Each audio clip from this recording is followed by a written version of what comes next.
عمیر اور حمزہ سے بے حد پیار کرتی تھی، لیکن ان سب باتوں سے ہٹ کر دیکھا جائے تو وہ معظم کے ساتھ ہر وقت موبائل پر باتوں میں مصروف رہتی۔ اس کی یہی بات شہربانو کو ہر وقت فکر مند رکھتی۔ حالانکہ زیب النساء نے اسے کئی بار تنہائی میں حوصلہ دیا تھا کہ جو تم سوچ رہی ہو وہ ممکن نہیں ہے، میرے بیٹے کو اچھے برے کی پہچان ہو گئی ہے۔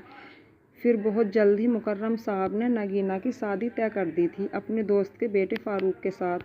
نگینہ نے بھی خاموشی سے سر جھکا لیا تھا، لیکن اسے معظم کا انتظار تھا۔ وہ اس سے ایک بار کھل کر بات کرنا چاہتی تھی، جبکہ شہربانو نے سکون کا سانس لیا تھا۔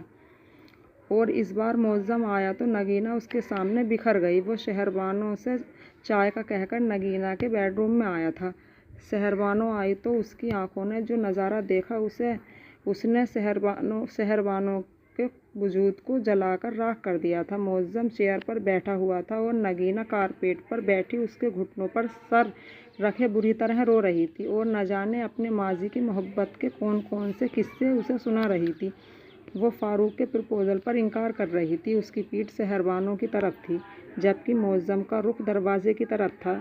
اس نے شہربانو کو دیکھ لیا تھا، لیکن وہ اسے دیکھ کر بالکل بھی نروس نہیں ہوا، بلکہ نگینہ کے شانوں پر ہاتھ رکھ کر اسے مسلسل تسلیاں دے رہا تھا۔ شہربانو اپنے بے جان ہوتے وجود کو نہ جانے کیسے گھسیٹتے ہوئے آگے بڑھی تھی۔ ایک سپاٹ سی نظر ان دونوں پر ڈالی اور ٹرے تیپائی پر رکھ کر کسی تیر کی طرح سے باہر نکلی تھی۔ وہ غصے سے بڑبڑ کرتی لاؤنج میں داخل ہوئی تھی، جہاں زیب النساء دونوں بچوں میں مصروف تھی۔ حمزہ ماں کو دیکھ کر بے تابی سے اس کی طرف بڑھا۔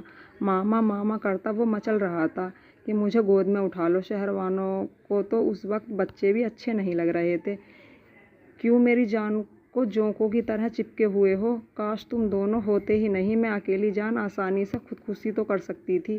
شہربانو نے بڑبڑاتے ہوئے حمزہ پر ہاتھ اٹھا دیا تھا۔ یہ اس کے لیے، اس گھر کے لیے بھی بہت انہونی بات تھی۔ حمزہ نے چیخ چیخ کر آسمان سر پر اٹھا لیا تھا۔ جب تک زیب النساء کچھ کہتی، معظم بڑی تیزی سے لاؤنج میں داخل ہوا۔ اس کے پیچھے نگینہ بھی تھی۔ کیوں اٹھایا تم نے میرے بیٹے پر ہاتھ؟ وہ بڑے کڑے تیوروں کے ساتھ شہربانو کے سامنے کھڑا تھا۔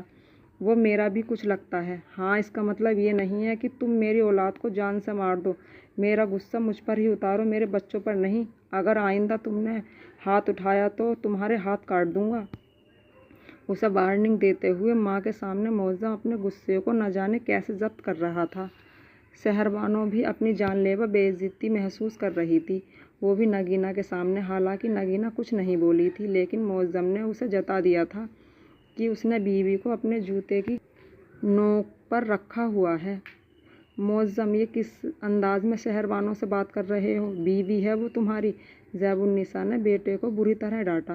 ساتھ ہی انہوں نے شہربانو کی ٹانگوں سے لپٹے روتے ہوئے حمزہ کو بھی گود میں اٹھا لیا تھا۔ وہ دادی کی گود میں بھی چپ نہیں ہوا تھا تو خاموش کھڑی نگینہ نے اسے اپنی گود میں لے لیا تھا۔ آپ اپنی بہو کو نہیں سمجھا رہی؟ کس بے دردی سے اس نے حمزہ کو مارا ہے؟ اس نے نرمی سے ماں کو جواب دیتے خاموش کھڑی شہربانو کو گھورا تھا۔ وہ ماں ہے حمزہ کی، جان سے نہیں مار دیتی؟ سنا تم نے؟ انہوں نے اپنے قریب آتے عمیر کو گود میں اٹھاتے ہوئے بیٹے کو گھڑکا تھا، جو اس سارے معاملے میں سہم گیا تھا۔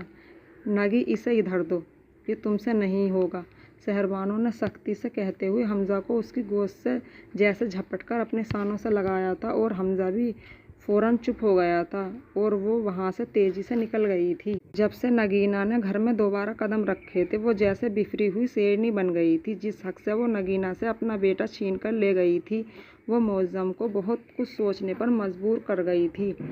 نگینہ کے ساتھ ڈھیروں وقت گزارنے کے بعد رات میں وہ اپنے بیڈ روم میں داخل ہوا تو وہ ماں بیٹے سوتے ہوئے نظر آئے۔ عمیر حمزہ تو یقیناً سو ہی رہے تھے، لیکن کروٹ بدلتی شہربانو اسے سوتی ہوئی دکھائی نہیں دے رہی تھی۔ اچانک اپنی کاٹ میں سوتا ہوا عمیر پہلے تو کسمسایا، پھر رونے لگا۔ کیا بات ہے بیٹا؟ عمیر کو پیار کرتے ہوئے وہ اسے چپ کرانے کی کوشش کرنے لگا، لیکن اس کی یہ کوشش بیکار ہو گئی تو وہ شہربانو کی طرف گھوما۔ شہربانو، بھائی دیکھو اسے، کہیں حمزہ نہ اٹھ جائے۔ اسے خاموش کرانے کی کوشش میں اس نے پھر شہربانو کو پکارا تھا۔ صبح سے نگی کے دل کو بہلا رہے تھے، اب ذرا بیٹے کو بھی بہلا لو۔ یہ تو آپ کی اولاد ہے، کیا اس کے لیے بھی آپ کے پاس وقت نہیں ہے؟ شہربانو نے منہ سے کمبل اتار کر طنزیہ انداز میں کہا تھا۔ او ہو، تو اس بات کا شوق منایا جا رہا ہے؟ تمہیں تو میں آ کر بتاتا ہوں، ذرا میں عمیر کو امی جان کے حوالے کر کے آؤں، اور کہتا ہوا وہ کمرے سے نکل گیا تھا۔ شاہ جی، اب کیا رہ گیا ہے بتانے کو؟ نہ جانے آپ دونوں کون سا کھیل کھیل رہے ہیں۔ ادھر محترمہ کا پرپوزل منظور ہو گیا ہے، ادھر وہ آپ سے عشق فرما رہی ہیں۔ اس نے اپنے آنسو اندر ہی اندر پیتے ہوئے ایک بار پھر کمبل منہ پر کر لیا تھا۔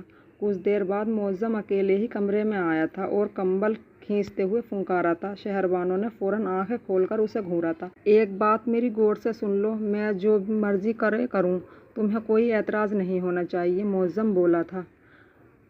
تو کھل کر کریں نا جو کرنا ہے۔ وہ بھی تپ کر اٹھ کر بیٹھ گئی تھی۔ وہ بھی کر لوں گا، فکر کیوں کرتی ہو؟ معظم کے ہونٹوں پر ایک دل جلانے والی مسکراہٹ تھی۔ شہربانو دکھ اور افسوس سے اسے دیکھتی بیڈ سے اتر کر دروازے کی طرف بڑھی۔ آپ کیا نگی کی کلاس لینے جا رہی ہو؟ معظم نے جلدی پر تیل ڈالا۔ جی نہیں، اطمینان رکھیے، میں عمیر کو لینے جا رہی ہوں۔ وہ پلٹ کر جیسے گھررائی۔ تو کیا اس حلیے میں باہر جاؤ گی؟ باہر ملازم ابھی تک جاگ رہے ہیں۔ معظم نے بڑی گہری نظروں سے اس کے دل کا سراپے کو دیکھا۔ 2 بچوں کی ماں بننے کے بعد بھی اس کے دل کا سراپے میں ذرہ برابر جول نہیں آیا تھا، بلکہ وہ پہلے سے زیادہ حسین دکھائی دینے لگی تھی۔ اس کے احساس دلانے پر واقعی وہ بری طرح پزل ہوئی تھی۔ یہ شال اوڑھ لیجیے میڈم۔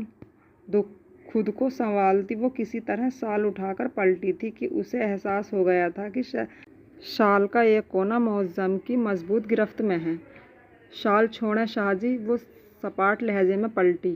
کیا مصیبت ہے؟ شہربانو کے بغیر شال کے بری حالت ہو رہی تھی۔ شہربانو نے تپ کر شال اپنی طرف کھینچی تھی، لیکن نتیجہ کیا نکلا کہ معظم کی مضبوط گرفت نے اسے پورے کا پورا اپنی طرف کھینچ لیا تھا۔ وہ اس کے مضبوط سینے پر آ گری تھی۔ شہربانو کی حالت ناقابل بیاں ہو گئی تھی، وہ کسمسا کر رہ گئی تھی۔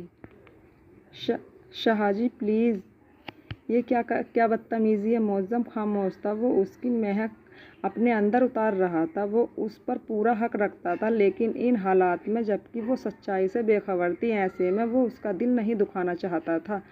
اچانک شاہ جی پلیز مجھے چھوڑیں پلیز۔ اس کے سینے میں چہرہ چھپا کر شہربانو کا وجود لرز رہا تھا۔ ہاں، میں سوچ رہا ہوں ہمیشہ کے لیے تمہیں چھوڑ دوں، اس طرح تم بھی کنارے لگو گی اور میری زندگی میں بھی نگی آ جائے گی۔ معظم کے لہجے میں عجیب سی کاٹ تھی۔ سوچ کیا رہے ہیں، عمل کر لیں، وہ کہتے ہوئے ایک جھٹکے سے خود کو اس کی گرفت سے آزاد کرایا تھا۔ پھر معظم نے خود ہی اپنی گرفت ڈھیلی کر دی۔ وہ شال اٹھا کر بھاگی تھی۔ وہ اس بے درد کے سامنے آنسو بہانا نہیں چاہتی تھی۔ اس بار معظم لمبی چھٹیوں پر آیا تھا اور یہ تمام چھٹیاں اس کی نگینا کے ساتھ گزری تھیں۔ شہربانو کا کڑ کر برا حال تھا، جبکہ امی جان بے حد مطمئن نظر آ رہی تھیں۔ اس رات وہ شہربانو کو کھانے کے بعد کافی کا حکم دے کر بیڈ روم سے اٹیچ اسٹڈی میں آیا تھا۔ آج پتہ نہیں کیوں اس نے نگینا کو کچھ کم وقت دیا تھا۔ خیر، شہربانو کو اس سے بات کرنے کا موقع مل گیا تھا۔ شہربانو نے کافی بنائی اور اپنے دل کے فیصلے پر مضبوطی سے قائم ہوتے ہوئے وہ اسٹڈی میں چلی گئی۔ وہ کمپیوٹر پر بزی تھا۔ آپ نگی سے شادی کر لیں، مجھے کوئی اعتراض نہیں ہوگا۔ اس کی آواز کانپ رہی تھی۔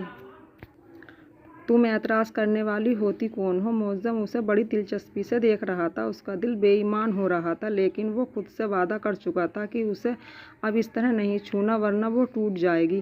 ٹھیک ہے، جو بھی آپ کا فیصلہ ہوگا وہ مجھے منظور ہوگا۔ معظم کی دیدہ دلیری پر اس کے دل پر ایک آنسو گرا تھا۔ ویسے شہربانو، تم اتنی بڑی قربانی دے رہی ہو، تمہیں اس کا کچھ نہ کچھ تو پھل ملنا چاہیے۔ اور ویسے بھی میں تمہیں بچوں کی وجہ سے نہیں چھوڑ سکتا۔ میں سوچتا ہوں تمہارا حق نہ مارا جائے۔ وہ ایک دم کرسی سے اٹھ کر اس کے سامنے کھڑا ہو گیا۔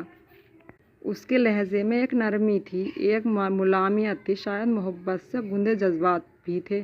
اس نے شہربانو کی کمر میں دونوں بازو ڈالتے ہوئے اسے اپنے نزدیک کرنا چاہا تھا۔